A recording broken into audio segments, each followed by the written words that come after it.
Good morning, student. So as I have given you the home assignment related to the decision making statement, so मेरे ख्याल से सारे लोगों ने बना लिया होगा, चाहे चेक किया होगा. So today we will discuss about one by one questions. The first question was to find the error in the following code fragment, correct the code and make it executable. This is the question, the first question. The x equal to error कहाँ है वो हम लोग we have to find out. X equal to 0 and y equal to 5. So the condition, the comma is not allowed here. Comma operator भी allowed नहीं है. We can use here the or operator or the and operator you can use here. or operator use किया है. इस condition में जैसे if और else statement जब भी होता है तो जब आप एक से ज्यादा स्टेटमेंट देंगे उसका इंडेंट होना चाहिए इन प्रॉपर वे. तो फर्स्ट इंडेंट तो बिल्कुल सही है, print match is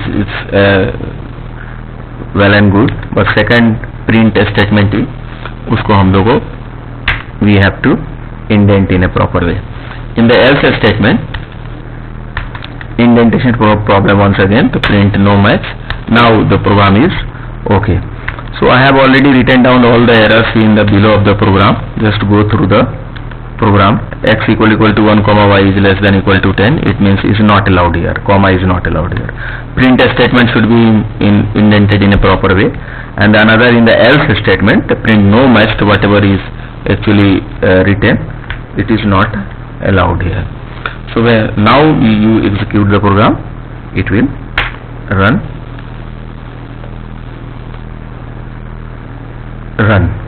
So it is now correct. But I want to clear some important things related to if and else statement. Suppose that इसको हम लोगों ने इंडेंट यहाँ लिखा था. फॉर एग्जाम्पल अगर ये else स्टेटमेंट को हम हटा दें यहाँ से तो नाउ इट इज ओके, ये काम करेगा.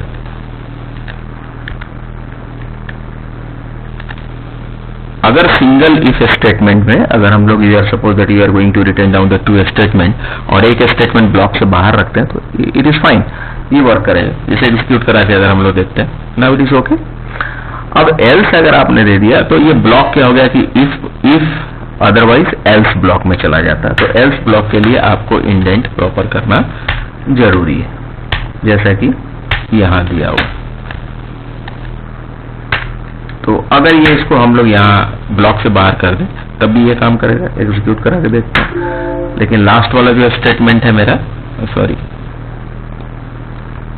ये जो अब एल्स जोड़ दिया तो ये प्रिंट स्टेटमेंट को हम लोग इसी ब्लॉक में रखना होगा, इंडेंट करना होगा. अब एग्जीक्यूट करा के देखते हैं. तो लास्ट वाला जो ऑप्शन है वो किसी भी हाल में एग्जीक्यूट करेगा. इफ कंडीशन अगर ट्रू होता है चाहे एल्स स्टेटमेंट में जाता है, क्योंकि वो ब्लॉक से बाहर है तो वो print statement it will always execute and take print out. अब यहाँ पर कुछ भी लिख दे हम लोग, हेलो स्टूडेंट्स, ये हमेशा एग्जीक्यूट करे, कुछ भी लिखेंगे hello students. This is the output you can see here. Now it is okay.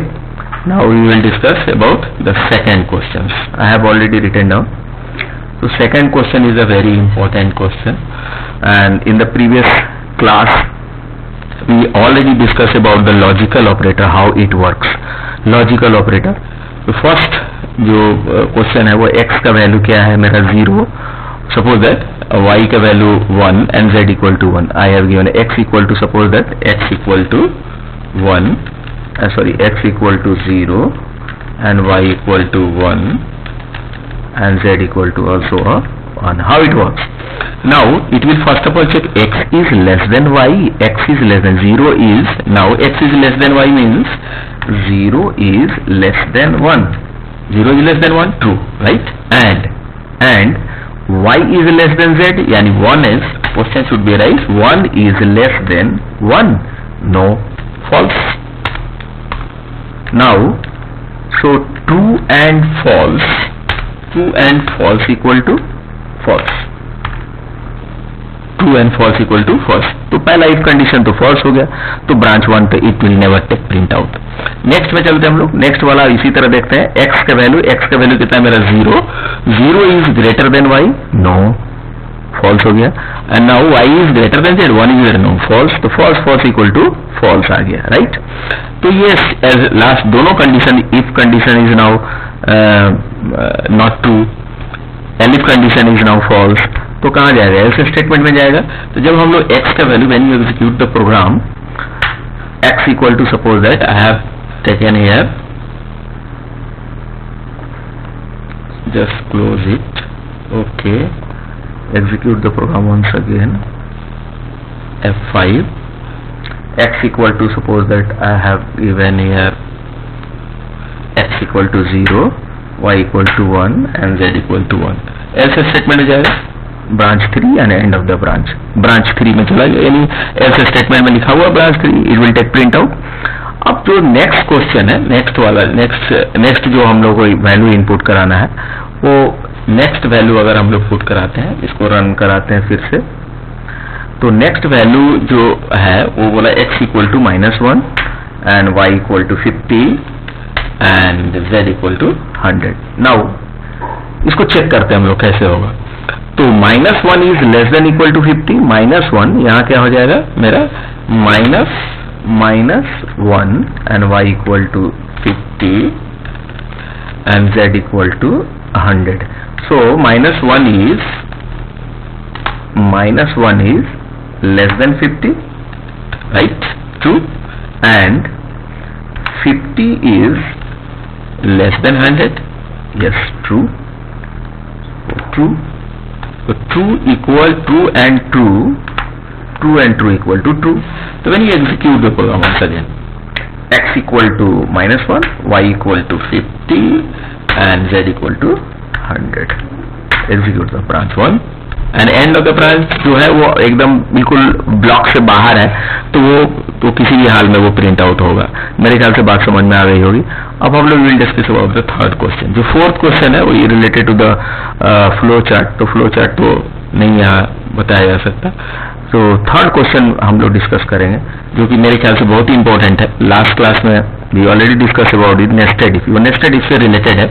तो थर्ड क्वेश्चन अब हम लोग चलेंगे कि थर्ड क्वेश्चन में क्या आता है। Third question, this one is third question, predict the output. We have to give the output. तो आउटपुट के लिए k का value we have to input. First of all k का वैल्यू, फर्स्ट जो वैल्यू है शायद k का value 79, k equal to k equal to 79, 29, 30। तो कैसे, how it work? Suppose that हमने k इक्वल टू 79 पहले डिस्कस कर, द ड्राई एग्जीक्यूट कराते हैं। k equal to 79, I have given here the value of k equal to 79। How it works? Nested if, the one if contains the another if. ये if, जब ये condition true होगा then it will check the another if. अगर ये true हो जाएगा तो it will take print out the statement, otherwise else. तो first of all 79 is greater than 50, yes. And once again जब ये ट्रू होगा तो इस कंडीशन में आ गया, तो now 79 is greater than 60, yes. दोनों कंडीशन अगर फुलफिल हो रहा है, ट्रू हो रहा है, तो ये it will take print out 1। Okay, run करा के देखते हैं, हम एग्जीक्यूट कराते। इनपुट द वैल्यू, k का वैल्यू हम लोग 79 पुट करते हैं। 79 पुट करते हैं तो क्या आएगा? 1। अब जो सेकंड एग्जांपल है, अगर हम लोग 29 दे दें तो क्या होगा? तो 29 दें तो पहले डिस्कस कर लेते हैं कि 29 देने से होता क्या, कैसे चेक करेगा। तो 29 इज ग्रेटर देन 50, नो। ये जैसे ही ये फॉल्स हुआ, जैसे k इक्वल टू आपने पुट कर दिया 29, तो 29 इज ग्रेटर देन 50, नो। ये जैसे ही फॉल्स होगा तो इसका एल्स कहाँ है? यहाँ पर है। ये जंप करके इस एल्स स्टेटमेंट में चला जाएगा। तो एल्स में गया, now it will check the 29 is greater than 30, no. So इसका एल्स पार्ट में गया, फिर यहाँ से इट विल चेक। तो ये ब्लॉक अगर फॉल्स होता है तो सीधे इस ब्लॉक से जंप करके इसके एल्स पार्ट में जाएगा। सो 29 इज ग्रेटर देन 30, नो। अब 29 जब नो किया तो एल्स स्टेटमेंट में चला गया, तो क्या प्रिंट आउट करेगा? 4। Execute the program. जब हम लोग 29 डालते थे, देखते हैं कि क्या होता है। इसको थोड़ा सा मूव करा दिया, ये 29 डाला, 4, राइट। अब कोई ऐसा वैल्यू डाले जो देखिए ये 2 का प्रिंट आउट आएगा, चाहे एल्स स्टेटमेंट जाएगा। अगर हम लोग k इक्वल टू अगर 55 दे देते हैं for example, 55 is greater than 50, yes. 55 is greater than 50, ये ट्रू हो, लेकिन ये फॉल्स हो जाए तो एल्स स्टेटमेंट में चला जाएगा। तो 55 इज ग्रेटर देन 60, नो। तो ये तो ट्रू हुआ, ये फॉल्स हो गया, तो इसके एल्स पार्ट में चला जाएगा, यहाँ चला जाएगा। तो अभी 55 अगर प्रिंट आउट अगर इनपुट करें हम लोग तो क्या आना चाहिए, 2 आना चाहिए। तो ये नेस्टेड इफ को समझने के लिए बहुत बढ़िया एग्जाम्पल है, और इसको कि मेरे ख्याल से ये इतना सारे एग्जाम्पल्स जो नंबर वैल्यू हम लोग बहुत सारा वैल्यू पुट करके देखेंगे तो बहुत सारा कंसेप्ट भी क्लियर होता है। और सेकेंड और एक और वैल्यू है, that is a very important. अगर हम लोग वैल्यू 39 डालते थे, 39 अगर यहाँ वैल्यू पुट करते हैं हम लोग 39 तो क्या होगा, तो 39 चेक करते हैं, 39 is greater than 50, no false हो गया, एल्स में चला गया, 39 is greater than 30, 39 is greater than 30, तो ये प्रिंट आउट करेगा 3। अब इसको एग्जीक्यूट करा के वंस अगेन आप देख लीजिए, तो अब जैसे 39 यहाँ डाले हम लोग, ये है 39 को पुट कराते हैं 3, राइट। मेरे ख्याल से ये बात क्लियर हो गई होगी। सो ये इसका कुछ क्वेश्चन है जिसको हम लोग कंडीशनल स्टेटमेंट समझने के लिए, कॉन्सेप्ट को क्लियर करने के लिए बहुत बढ़िया एग्जांपल था। सो आज के लिए इतना ही काफी। नेक्स्ट क्लास में हम लोग और आगे का सेशन में जो है वो कंट्रोल स्टेटमेंट से रिलेटेड टॉपिक डिस्कस करेंगे। So thank you.